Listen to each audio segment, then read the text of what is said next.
Yang pertama, kalau kita mau main logika, ya, ini main logika nih. Misalkan ada cara lain untuk bertemu Allah, menuju Allah ini ya. Misalkan Allah tidak ditentukan arahnya, tidak di atas, tidak ke bawah, tidak ke samping kanan dan lain sebagainya. Tetapi kenapa Rasulullah Shallallahu Alaihi Wasallam ke atas, keluar dunia?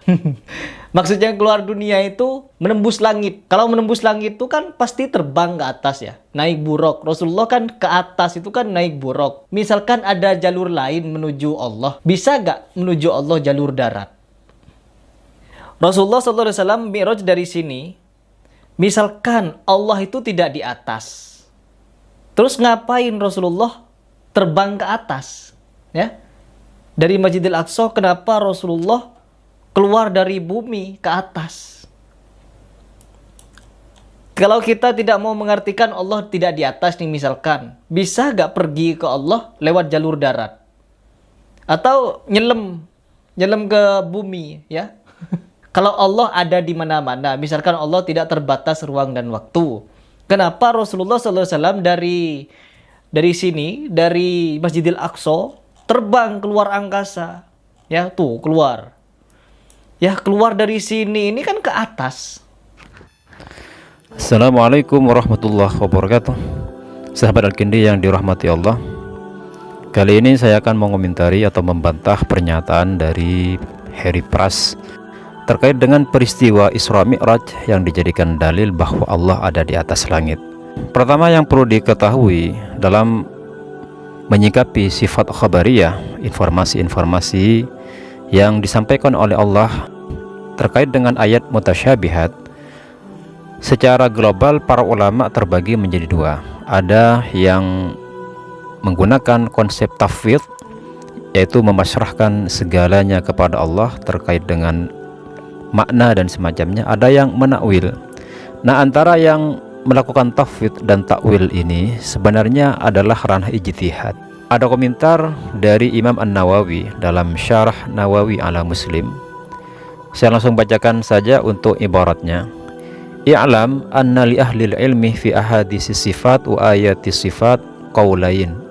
Ahaduhuma wa huwa madhhabu mu'dhamis salaf aw kulluhum annahu la yatakallam fi ma'naha bal yaquluna yajibu alaina an nu'mina biha wa na'taqida laha ma'nan yalikuh bijalalillahi ta'ala wa 'azmatihi ma'atiqadina al-jazimi annallaha ta'ala laisa kamithlihi syai'un wa annahu munazzahun anit tajassum wal intiqal wa tahayyus fi jihatin wa an sa'iri sifatil makhluk wa hadzal qawlu huwa madhhabu jama'atin minal mutakallimin wa ikhtarahu jama'atun min muhaqqiqihim wa huwa aslam. Wal qawlu tsani wa huwa madhhabu mu'dhamil mutakallimin annaha tata'awwalu ala ma yaliku biha ala hasabih mawaqi'iha. Maksudnya begini, ketahuilah bahwa ahli ilmu, para ulama, mempunyai dua pendapat tentang hadis-hadis dan ayat-ayat sifat, utamanya ayat-ayat mutasyabihat seperti Ar-Rahmanu 'alal 'arsy istawa. Salah satunya adalah pendapat mayoritas ulama salaf, bahwasanya maknanya tidak boleh diperbincangkan, tidak boleh diperdebatkan, tetapi wajib bagi kita untuk mengimani dan meyakini makna yang layak bagi keagungan Allah Ta'ala.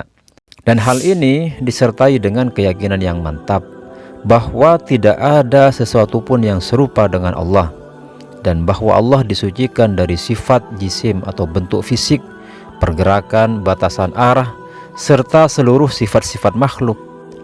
Pendapat kedua yaitu pendapat sebagian besar ahli kalam, bahwa sifat-sifat tersebut ditakwil, dan penakwilannya sesuai makna yang layak yang patut bagi Allah, sesuai dengan konteksnya masing-masing. Nah, dari penjelasan ini dapat disimpulkan bahwa ahlu sunnah wal jamaah, para ulama dulu, terbagi menjadi dua kelompok dalam menyikapi teks sifat khabariyah. Pertama, kelompok yang memilih untuk membiarkan teks tersebut apa adanya tanpa ditakwil. Maksudnya ditakwil adalah dimaknai secara metaforis, namun dengan diyakini bahwa tak satu pun dari sifat itu yang bermakna fisik sebagai anggota tubuh, bermakna pergerakan dan pergeseran, atau bermakna adanya batasan-batasan fisikal sebab Allah memang maha suci dari semua hal tersebut.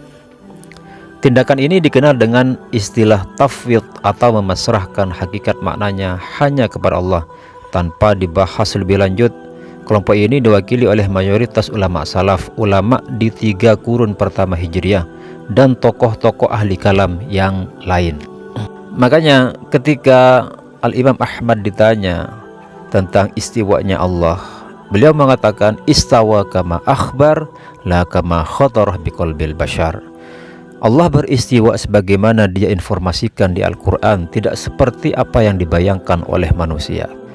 Jadi kalau memang kita benar-benar ingin tafwid, ingin memasrahkan semuanya makna sifat khabariyah kepada Allah, maka seharusnya ya kita ini tidak boleh menerjemahkan kata istiwa ke dalam bahasa apapun.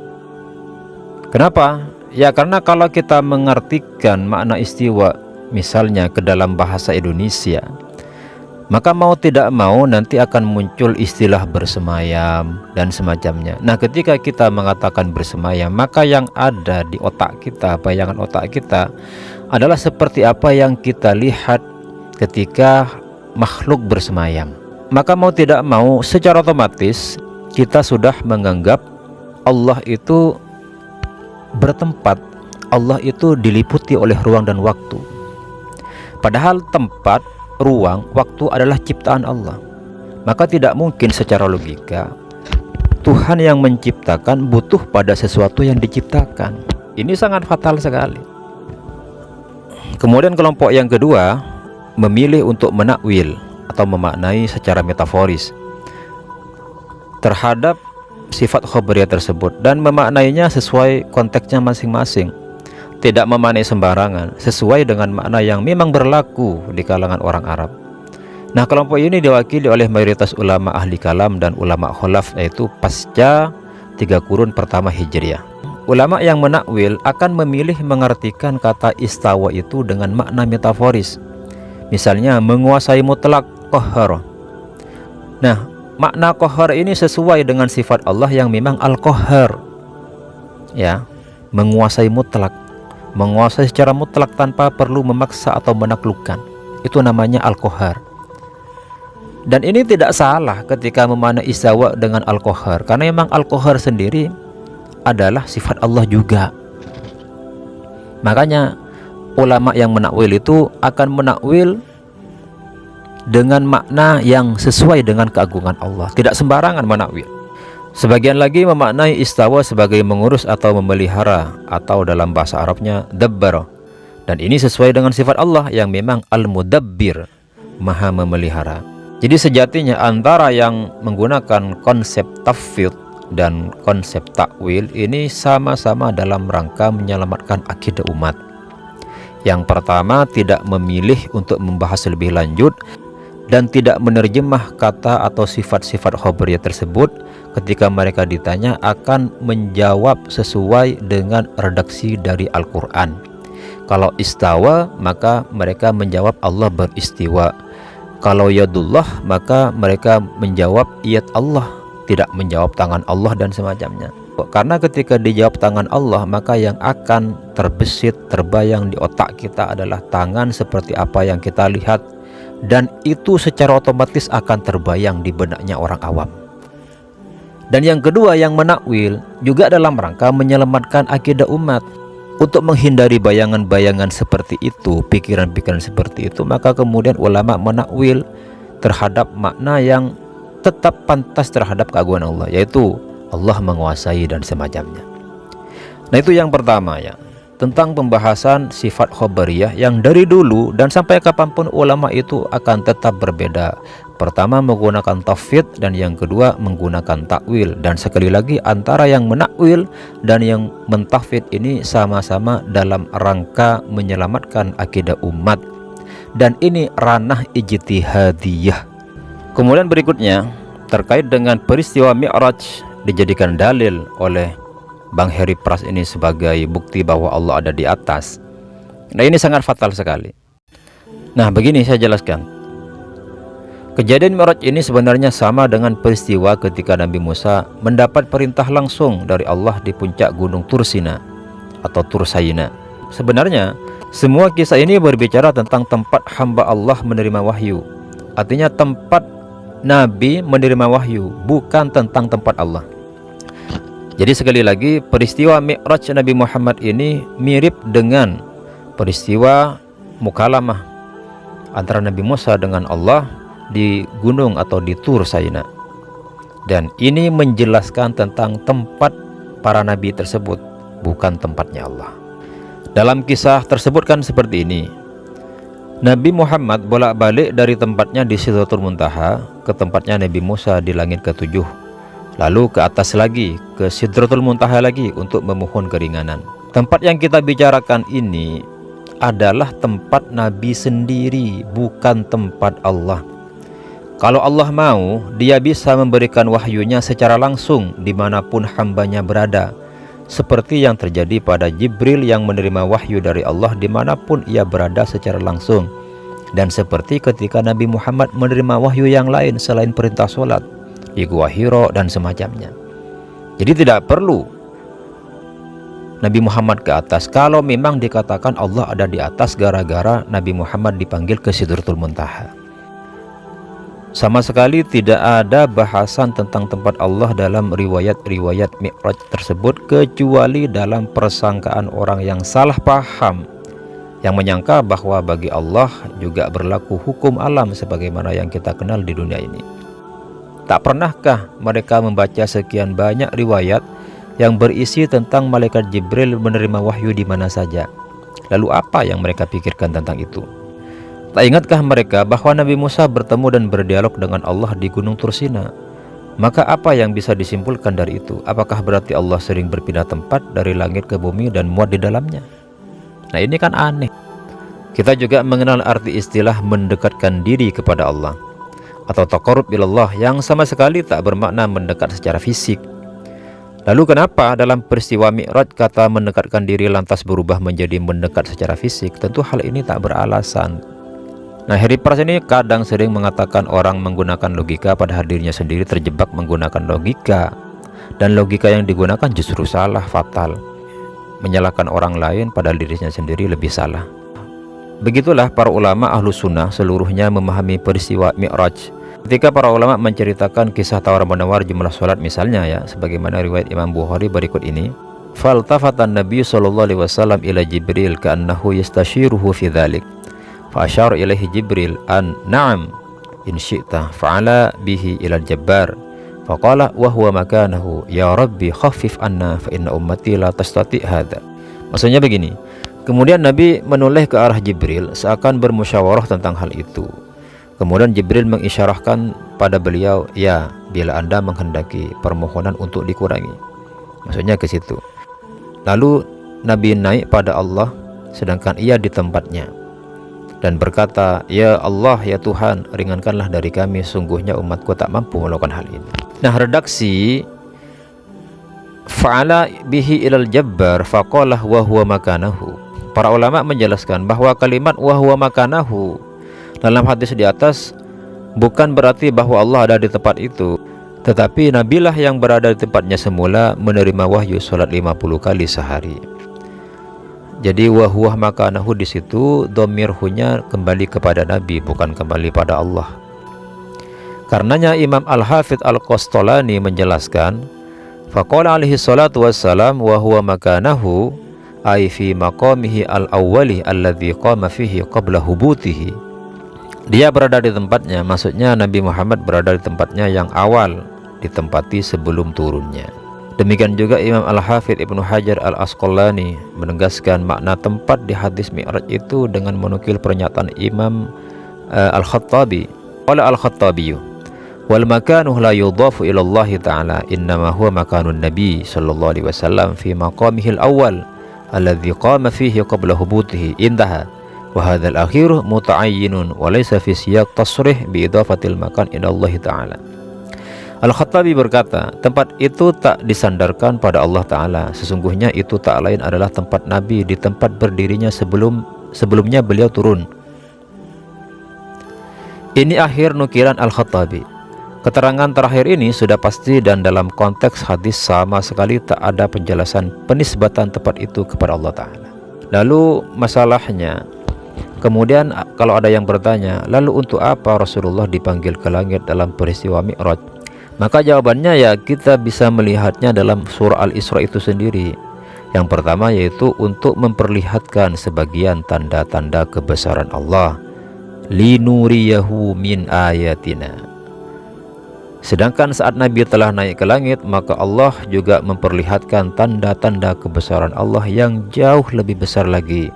Makanya Allah berfirman, laqad ra'a min ayati rabbihil kubra. Selain itu, para ulama menunjukkan hikmah bahwa peristiwa ini untuk menunjukkan keagungan solat 5 waktu itu, sehingga perintahnya diberikan di langit sana, bukan di bumi seperti perintah yang lain. Kalau orang-orang seperti Harry Pras itu masih memaksakan diri berkata bahwa Mi'raj adalah pembuktian keberadaan Allah secara fisik di langit, akan mengalami kontradiksi bertentangan dengan keyakinan mereka sendiri. Di antara kontradiksinya adalah, pertama begini, apabila dimaknai bahwa Nabi Muhammad menemui Allah di Arasy, maka bukankah itu berarti mengatakan bahwa ketinggian Allah bisa dicapai juga oleh makhluk? Kan gitu nanti. Kalau sudah seperti itu, apa spesialnya sifat ulu, sifat tinggi yang biasa mereka maknai sebagai ketinggian fisik untuk Allah, kalau akhirnya bisa juga dicapai oleh seorang manusia? Kemudian yang kedua, kalau memang Allah itu berada di Arasy, berada di langit seperti ungkapan Pras tadi, sedangkan yang kita tahu bahwa semua selain Allah itu adalah makhluk. Jadi makhluk adalah ma siwallah, semua selain Allah itu makhluk, termasuk Arasy makhluk, langit makhluk. Maka apakah mungkin seorang Khalik pencipta butuh kepada makhluknya? Ini kan logika yang tidak sehat, akal tidak sehat. Kemudian berikutnya, kalau memang Allah itu bertempat di Arasy seperti yang dikatakan Pras tadi, sebelum Allah menciptakan Arasy, menciptakan langit, maka Allah berada di mana? Kalau ternyata Allah butuh tempat. Dan juga kalau kita maknai bahwa Allah bertempat di langit atau di Arasy, maka akan bertentangan dengan ayat yang lain dan juga dengan hadis.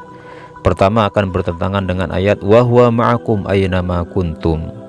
Juga bertentangan dengan ayat walillahil masyriqu wal maghrib fa aynama tuwallu fathammah wajhullah innallaha wasi'un alim. Juga bertentangan dengan ayat inni dzahibun ila rabbi sayahdin. Dan juga bertentangan dengan hadis yanzilullahu kulla lailatin ila sama'id dunya hina yabqa thuluthul lail al-akhir fayaqulu man yad'uni fastajibu lahu man yas'aluni fa'utihi wa man yastaghfiruni fa'aghfiru lahu. Nah, kalau kemudian di sini kan hadisnya menjelaskan bahwa Allah tiap malam turun. Harusnya kalau Harry Pras itu memaknai istawa itu adalah bersemayam, maka yanzilu di sini juga harus dimaknai turun. Maka akan terbayang sebagaimana turunnya makhluk dari atas ke bawah. Oke, ketika hadis ini menceritakan bahwa Allah itu turun setiap malam di sepertiga malam terakhir, artinya ngapain juga Allah memanggil Nabi Muhammad ke atas sementara Allah turun ke bawah? Ini kan aneh. Kenapa nggak diberikan di bawah saja? Kalau memang dikatakan peristiwa Mi'raj merupakan dalil bahwa Allah di atas. Ya, semoga ini bermanfaat dan semoga ini juga didengar oleh Harry Pras. Kalau memang mau dibantah silahkan, nanti saya akan bantah balik. Sekian, semoga bermanfaat. Wassalamualaikum warahmatullahi wabarakatuh.